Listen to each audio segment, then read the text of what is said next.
ఈరోజు చూస్తేనేమో బాగ్లింగంపల్లిలో ముషీరాబాద్ నియోజకవర్గము బాగ్లింగంపల్లిలో ఉన్న మైనారిటీ గురుకుల పాఠశాల విద్యార్థులు కలుషిత ఆహారం తిని దాదాపు 90 మంది ఆసుపత్రుల్లో పాలయ్యారు.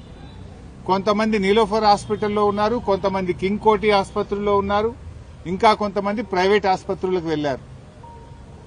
ఇలా ఎక్కడ చూసినా పిల్లలు ఆసుపత్రుల పాలవుతున్నటువంటి పరిస్థితి ఉన్నది. రేవంత్ రెడ్డి ఏమో విజన్ 2047 అని డబ్బా కొట్టుకుంటుండు, సంకల్ గుద్దుకుంటుండు. ఇది విజన్ 2047 కాదు, పాయిజన్ 2047 అయిపోయింది. ఇది విజన్ 2047 కాదు, పాయిజన్ 2047. ఎందుకంటే ప్రతిరోజు రాష్ట్రంలో ఏదో ఒక మూలల కలుషిత ఆహారంతో మంచాల మీద పడ్డ పిల్లలే కనబడతా ఉన్నారు. పాయిజన్ తో ఇవాళ పిల్లలు ఆసుపత్రుల పాలవుతున్నారు. ఇప్పుడు గౌరవ ఎమ్మెల్యేలు నేను కొంతమందిని పరామర్శిస్తే మంచిగా అయినాక మరి ఏడికి బిడ్డ అంటే నేను పోను, హాస్టల్కి పోను ఇంటికే పోతా అంటారు పిల్లలు.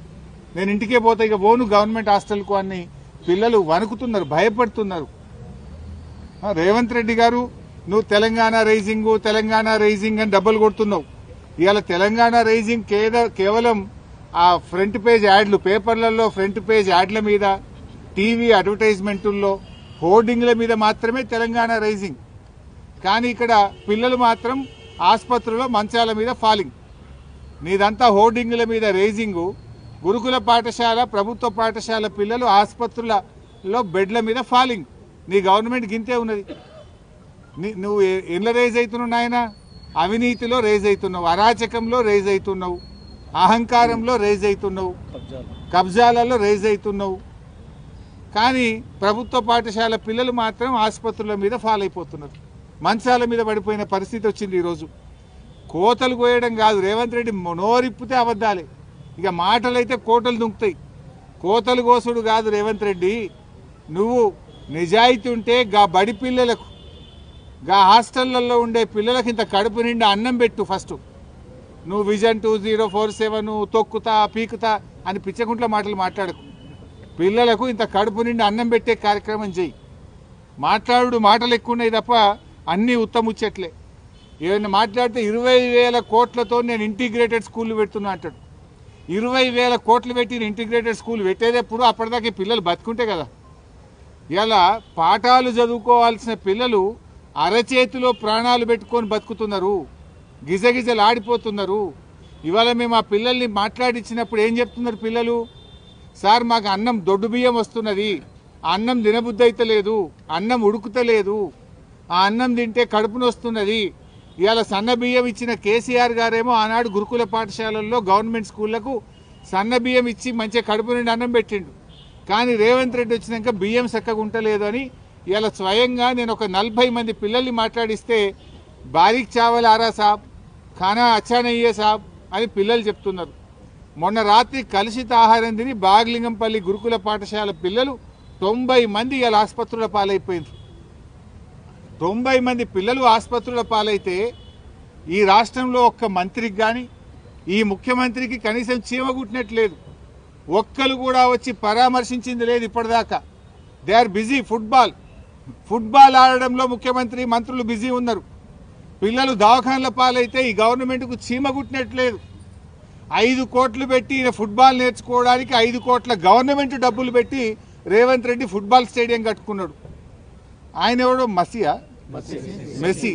ఆ మెస్సీ వస్తాడట. మెస్సీతో ఫుట్బాల్ ఆడడానికి ఈ మేస్త్రి ఫుట్బాల్ ఆడడానికి సింగరేణి పైసలు, బడా కంపెనీల మీద ఒత్తిడి పెట్టి 100 కోట్ల రూపాయలు ఖర్చు పెట్టి ఈయన ఫుట్బాల్ షోకు తీర్చుకుంటుండు. ఆ 100 కోట్లతోని ఓ మంచి హాస్టల్ కట్టు, పిల్లలకు కడుపు నిండా అన్నం పెట్టు, ఓ స్కూల్ కట్టు. నువ్వు సిఎస్ఆర్ డబ్బులతో, సింగరేణి డబ్బులతో, ప్రభుత్వ డబ్బులతో స్టేడియాలు కట్టుకునేంది, ఈ ఫుట్బాల్ షోకులు తీర్చుకోవడం ఏంది? ఇవాళ అక్కడ కొండాపూర్ హాస్పిటల్లో పిల్లలు ఉన్నారు, అదేదో ఒక ప్రైవేట్ ఆసుపత్రుల్లో పిల్లలు ఉన్నారు, నీలోఫర్లో పిల్లలు ఉన్నారు, కోటి ఆసుపత్రిలో మంచాల మీద పిల్లలు ఉన్నారు. ఇలా హైదరాబాద్ నడిబొడ్డున, హైదరాబాద్లోనే ఈ పరిస్థితి ఉంటే జిల్లాలో ఏం పరిస్థితి ఉంది? ఇలా మంత్రులు, ముఖ్యమంత్రి అందరు హైదరాబాద్లో ఉన్నారు. ఈ పిల్లల్ని వచ్చి చూడడానికి మీకు టైం దొరకలేదా? మీకు ఎంతసేపు ఫుట్బాల్ ఆడడానికి నీ షోకులకే టైం సరిపోతలేదు, నీ కబ్జాలకు నీ కమిషన్లకే నీకు టైం సరిపోతలేదు. పిల్లల్ని ఆడబట్టించుకుంటున్నావు నువ్వు. ఈ రోజు వరకు హైదరాబాద్లో ఆసుపత్రుల్లో పిల్లలు మంచాల మీద ఉంటే ఒక్క మంత్రి కానీ ముఖ్యమంత్రి కానీ వచ్చి పరామర్శించాల్సిన బాధ్యత లేదా? 61 సార్లు ఢిల్లీ వేయండి ముఖ్యమంత్రి, 61 సార్లు ఢిల్లీ పోవడానికి టైం ఉంటుంది, నువ్వు పోయి ఫుట్బాల్ ఆడడానికి నీకు టైం ఉంటుంది. కానీ ఈ పిల్లల్ని పరామర్శించడానికి, ఈ పిల్లలకు ఏం జరిగిందో తెలుసుకోవడానికి రేవంత్ రెడ్డి నీకు టైం లేదా అని నేను అడుగుతా ఉన్నా. ఇవాళ నువ్వు ఈ పిల్లల పాలిట పాయిజన్ 2047గా మారిపోయినావు. పిల్లల పాలిట పాయిజన్ 2047గా మారిపోయినావు. మాటల్లో గతంలో కూడా పోయిన సంవత్సరం కూడా ఇట్లే ఫుడ్ పాయిజన్ అయింది. అప్పుడు బీఆర్ఎస్ పార్టీ మేము మా పార్టీ ఆధ్వర్యంలో గురుకులాల బాట పట్టినాం, ముఖ్యమంత్రి మీద ప్రభుత్వం మీద ఒత్తిడి పెంచాం. అప్పుడు రేవంత్ రెడ్డి అప్పుడు మెల్లగా లేచిండు, కుంభకర్ణుడు నిద్ర లేచినట్టు లేచి అప్పుడు ఏమన్నాడు, లేలే ఇక ఇప్పటి నుంచి అంత గ్రీన్ ఛానల్ పైసలు ఇస్తా, కలెక్టర్లు అడిషనల్ కలెక్టర్లు రోజు హాస్టళ్లలో పోయి పంటరు, ఇక ఎక్కడ జరగది, జరిగితే తోలు తీస్తా అని మాట్లాడిండు. మరి మళ్ళీ ఎందుకు జరుగుతున్నది?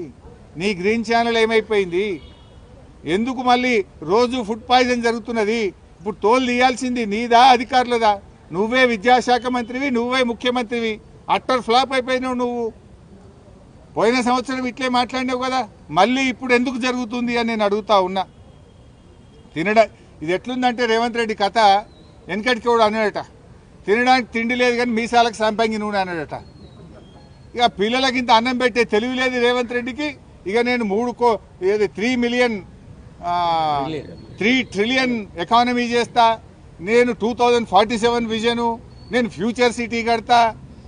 నీ సిటీ ఏందో నువ్వేందో, ముందు పిల్లలకి ఇంత కడుపు నిండి అన్నం పెట్టు. అరే పిల్లలు పోయి ఒక దిక్కు పోలీస్ స్టేషన్లో కంప్లైంట్ ఇస్తే సిగ్గుండాలి, నీ మీదనే కంప్లైంట్ ఇచ్చారు కదా, నువ్వే విద్యాశాఖ మంత్రివి, నువ్వే ముఖ్యమంత్రివి. ఈ పురుగులన్నం మాకొద్దని పోలీస్ స్టేషన్లో పిల్లలు పోయి ధర్నా చేస్తూ నువ్వు కేసు పెట్టి మన ముఖ్యమంత్రి మీద. ఆడ పాపం షామీర్పేట గురుకులానికి మా బీఆర్ఎస్వి పిల్లలు పోతే వాళ్ళు ఏం చెప్తున్నారు, బాత్రూములు కడిగేటువంటి బ్రష్లతోని బౌగోన్లు కడుగుతుండట. ఏం కావాలి ఆ పిల్లల పరిస్థితి? ఇంత దారుణంగా ఉంటుందా పిల్లల పరిస్థితి? 2 ఏళ్ళైంది నీ గవర్నమెంట్ వచ్చి, 2 ఏళ్ళైనా పిల్లలకి ఇంత అన్నం పెట్టలేవా రేవంత్ రెడ్డి? ఏదో కొత్తగా వచ్చినా ఏడాది తప్పించుకున్నావు. నిన్ననే 2 ఏళ్ల పాలనను సంబరాలు చేసుకున్నావు కదా, తెగ సంబరాలు చేసినావు కదా.